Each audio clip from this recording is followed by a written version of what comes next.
we stopped doing field music in 2007, what we really tried to do was say, right, well, we might go back to field music, but let's not make any plans about it, because the whole idea was to get away from the pressure of trying to do a record and then do a tour and do a record and do a tour and do the press and do the merch and do all that stuff. Let's get out of doing that. Let's not make any plans about what we're doing next.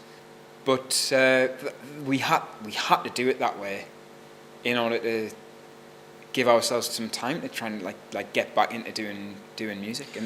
And I think we'll probably continue to do it that way, really. We might not make another field music record.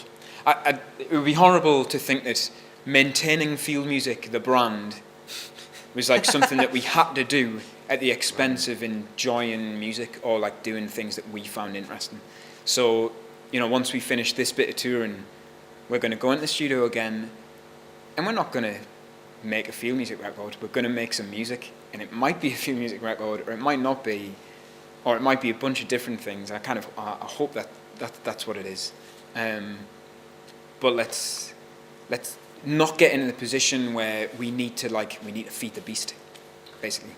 When we set out to record the album, I think we set out to try and make something that was varied. If we're going to make a double album, let's make something that's varied, and let's kind of let's not be shy about actually referencing. Let's not try and create a new style of music. Let's try and kind of have fun in referencing things that we like, and we like lots of different things. So if we want to reference Prince, or we're kind of referencing Prince, then that's fine. If you want to reference a bit of Kate Bush, then that's fine as well. Or you want to reference the Beatles or Led Zeppelin, and that was one of the ideas of the album anyway. I think that was one of the sides of the experiment. It's done us good to build things up quietly in our own way. Like, nobody's going to get sick of us because of the amount of hype we get, because we don't really. I mean, we get good reviews, and up to now, and we mostly get good reviews, and we rely on that a certain amount, because we're never going to get played on the radio all that much, and we're not a very good story for the music industry. Like, people don't want to. We're not going to save the music industry. I think the music industry is absolutely bollocksed, frankly.